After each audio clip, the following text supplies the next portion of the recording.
Hello, I'm Leo. I'm sure we've all played Genshin at some point. I've been playing since 1.1 since my ex really wanted to play together. It has inspired me so much over the years with their environments and character designs. Stop showing that! It was 5 years ago and I have improved! However, the inspiration... I feel like over the years, me and many others have grown more critical of the new characters for being bad representation and gunner bait. It started with Inazuma and Raiden Shogun. People were put off by the sexualization of her design and the inaccuracy, but as we know now, it was only the beginning. The criticism for the designs only grew through Sumeru and Natlan, and now with Nonkai, we've seen a mixed bag of reactions, so I decided to pick 3 recent characters whose designs irk me in some way and spruce them up a bit. For me, those are Lauma, Prune, Sandrone. All of them were chosen for different reasons, so there should be a diversity of solutions when it comes to the designs. And without further ado, let's get into it! The first of today's topics, Lauma, was one of the characters that was criticized heavily by the community due to her very revealing design. At first, I was no different. I was weirded out by the desperation to show as much as possible while maintaining the illusion of having a logical design. When I asked my Latvian friends what they thought, they were not very pleased. Hey, have you seen the new Latvian Genshin character? Over the past couple of versions, I warmed up to her, but I'm still disappointed by the design, and that gave me an idea. What if I were to design her myself? Making a good design based on a llama shouldn't be that hard, right? My main issue with the design is that they made her almost naked. I'm not going to sugarcoat it. I've seen people bend over backwards trying to justify it, but if people from the culture are telling you that it's weird, it's weird. Stop defending a multi-billion-dollar company.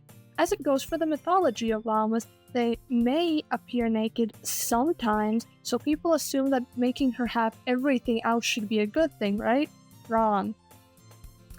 If they were going to try to represent the story, then they should have gone all the way, tits out girl, which they obviously didn't do. So why would making her half naked matter? It's inaccurate anyway, and dressing her from head to toe wouldn't even matter in my opinion. So in my redesign, I'll be making her a Latvian llama, as that's what I'm more familiar with. If anyone wants to make a Lithuanian interpretation, I would love to see it. What annoys me is that llamas are depicted like this. Try gooning to this, bro. By making her conventionally pretty, they're removing actual history and ruining the meaning. So I believe they shouldn't have used the naked aspect at all. So odd that they used llamas for the base for it and not the many other deities that could have worked just fine. It makes you think that the only reason they chose llamas was to justify her being gunner bait. It's saddening. It's especially depressing if you look slightly to the left and see Flynn's.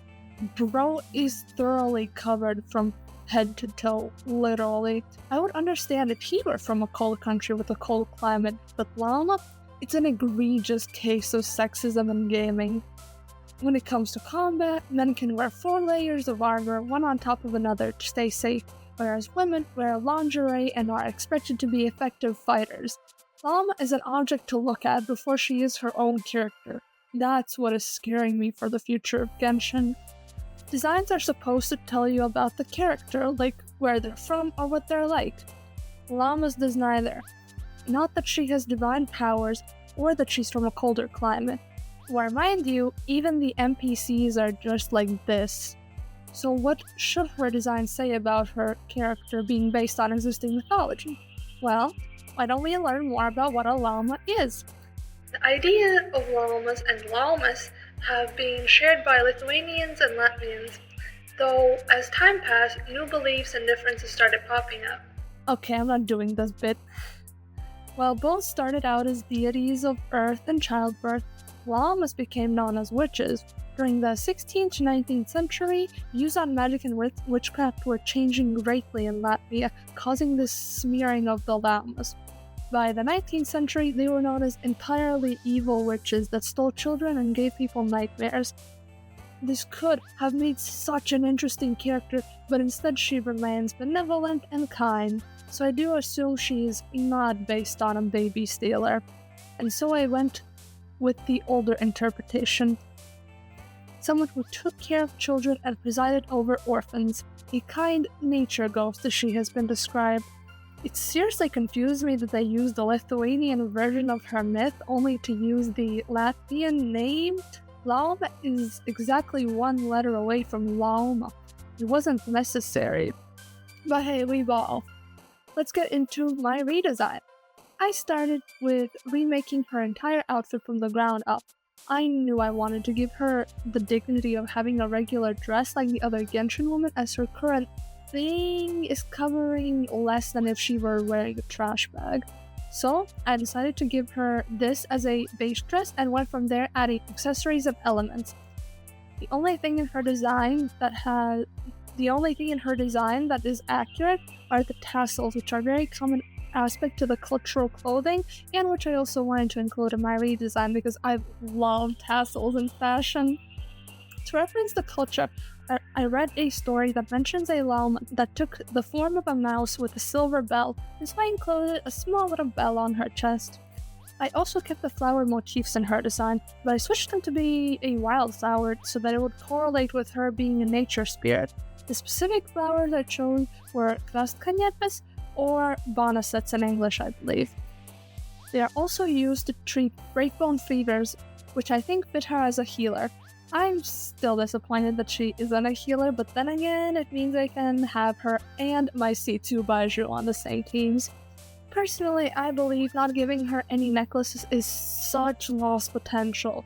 There was this example photo I found of neck jewelry, and I feel it would have fit Lauma's vibe so much more than the nondescript black whatever that is with a choker on top.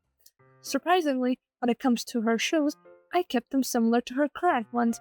The major issue was the heels, but I just made them closed and kept the lacing, which wasn't too ridiculous compared to the rest of her design. And the last thing that I kept similar was the front sash.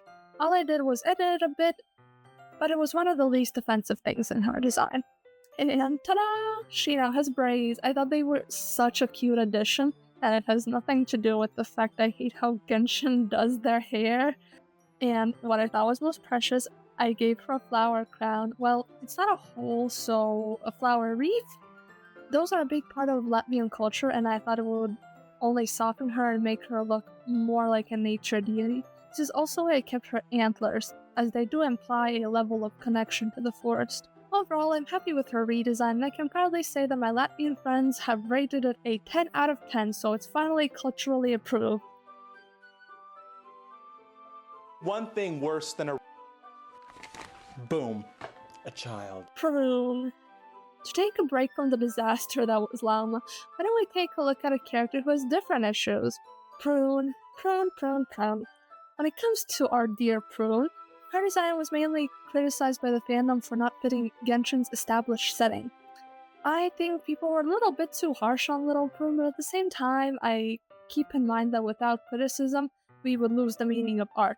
It's subjective and everybody can have a say in it. It's something the Genshin fandom completely ignores often, forgetting that a game is a form of art, and if they're this sensitive towards criticism to $1 billion company that only cares about making money from you, they wouldn't survive a single art class, speaking from the point of somebody attending art school too.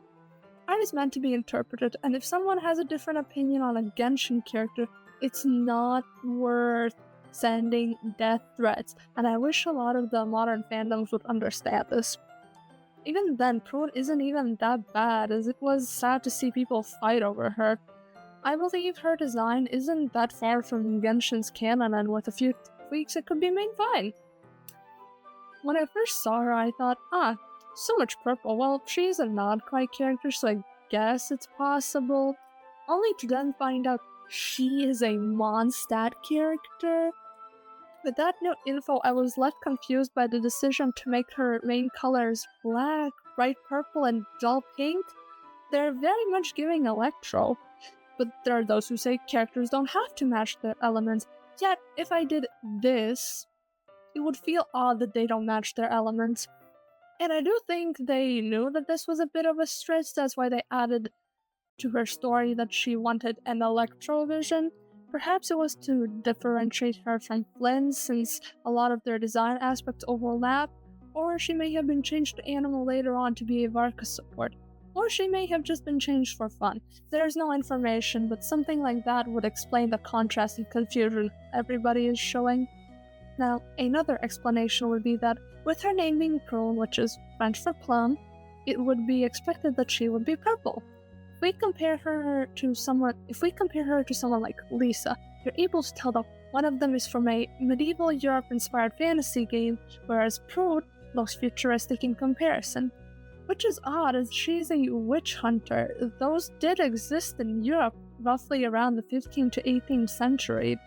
However, unlike Lauma, there's not much recorded info about them. Not that Lauma had much information, but it's enough to know that they were an actual thing, so it's completely ignoring that aspect to make her look like a mini purple Bowser with the spikes and silver, when Mondstadt is most commonly associated with gold. It's odd, and it doesn't help her being a complete misfit in the cast she's supposed to be in. Now, if she stayed an Oddcry character, it would explain the silver. It would help her fit in. But that's not what they went for, unfortunately. So, how are we going to make our own version? What are we going to fix? She's not purple anymore. Done. I'm joking, but can you see the immediate improvement? I made a couple of other versions and started to play the elimination. I striked out the top right and middle designs as they didn't fit what I was going for, and I went for the model red design, which was then just not unique enough, and so I was left with the bottom three. I considered it and took out the middle design, as it was too similar to Clee, and made me take a closer look at the left one, only to realize it literally is just Inafa's color palette, so we were left with one. Long live Animal Prune. The difference in color made me wonder why she was named Prune. It seems a bit odd to be named after a fruit.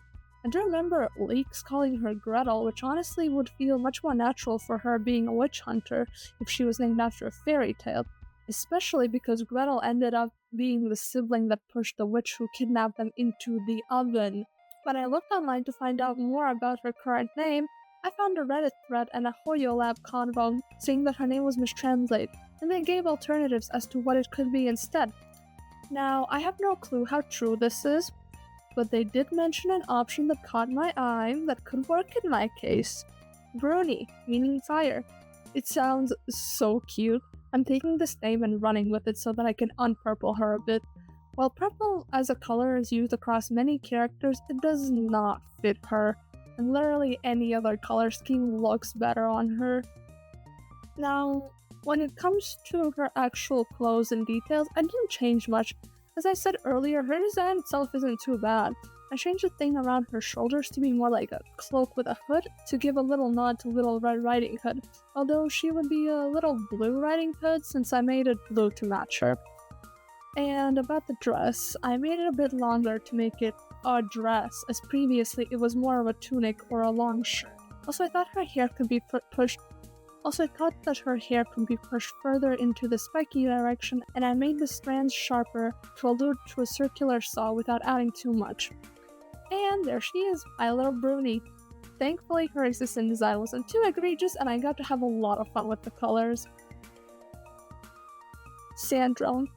I do have to be honest about Sandrone. I may be a bit biased when it comes to her design. From the beginning, I wasn't convinced by her design, and I felt like it was missing a spark, which I don't feel her newest redesign gave her. Missing a soul does fit her as a puppet or marionette, but I don't think that's what their intention was with her. But I can recognize that her design isn't outwardly offensive like Lauma, or weirdly out of place like Prune. In that regard, I'm not upset by her design. I just believe it could have been pushed further, which is my main reason for choosing her to redesign. Now, a little bit about me. I do like history and find it fascinating, so I wanted to incorporate a bit more of that into my redesign, as she is loosely reminiscent of a porcelain doll, only slightly. Thankfully. One thing I like is that there's already a bit of historical inspo taken in her design. I just think we could take that and add a little more on top of that. As you could probably tell from my design and a lot of my other characters' designs, I really adore royal and aristocratic aesthetics, which are subtly featured in her design through the frills, sleeves, and what used to be her longer dress, which referenced women's court dress. So, for her redesign, I decided to take a loosely 17th, 18th century European upper-class look for her base. However, I must add, in this context, the thing that always stands out is her color palette and vision matchup. It always comes back to the colors. The only consistency between all her redesigns is that she kept the black and white. Now, black was a popular color as it was hard to obtain a deep black color and it gave royals a way to flex their wealth. Same goes for white, which also had the added flex of showing people you could afford people to upkeep it. When it comes to the accents, that's where the problem started. Originally, it was yellow, which gave the impression of her being a Geo character, but recently it was changed to red. Blue. Red. It's not a creative color. And it was revealed she was Cryo? To me, it's just as odd as Prune's typing, but the fandom seems more concerned about her dress being too short, like, come on people, priorities! So, what are we going to do with Sandrone? I listened to the fandom on this one and lengthened her skirt to what it used to be. It's something that differentiated her from the miniskirt heaven that is Genshin. The only character that has a longer rounder dress is Noelle, so to have another character like her after 6 years would be nice. Would have been nice. And making it longer, it no longer looks like an apron, which seriously annoyed me when I first saw it. Now, looking for references, I saw this dress and was immediately struck by the curtain moment on the dress. It was so gorgeous, I could not pass it up, man. I felt that it would fit Genshin well enough if I could give it some kind of draping or dangly bits, which Genshin just loves to add to every character. I edited her sleeves a bit to look more like the same dresses with the layers upon layers of frills. However, you may have noticed a discrepancy in the design, something that goes against everything Genshin stands for, something so disgusting and cultural that they could never add it to any of their playable characters. Watchers, I confess, I have sinned greatly. You have the right to cancel me over this, but I hope you have it in your heart to forgive me. I gave her curly hair. Ugh. I'm sorry, I know I'm disgusting for this. I only wanted to make her more period accurate and unique. Please understand. Genshin is so allergic to giving characters actually curly hair that I could only find one example of a character having seemingly natural curls at the end of her hair. Surprise, it's Farina, who is also from Fontaine. I do love how the best hair representation in the game is a white French girl. I'm sure there's no other ulterior motives for why this is the case. By giving Sandrone curly hair, I tried to replicate the feeling of the hairstyles noblewoman would have worn. It would also help normalize having curly hair or curled hair, which Genshin is so averse to. The only thing I kept fully intact was her hat. It's cute and I have no issues with it as it's pretty accurate.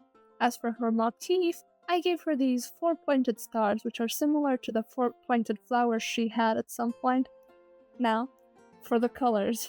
Oh boy, I sure wonder what Leo's gonna do. Your elemental power is green. What's that? Green. Surprise, Leo likes the color blue. But she's literally Cryo. She should have at least some blue in her design. Red doesn't say anything about her except that she's dangerous, but by that logic, Genshin should just be a sea of red. And here we go, I presented my Sandrone. Overall, these characters were so fun to design, and I hope you have liked their designs too. I have been your host, Leo, and it was a pleasure to have you with me today. Remember to subscribe if you enjoyed the video and drop a like. May we have a blessed day, and I will see you next time, Your Majesty.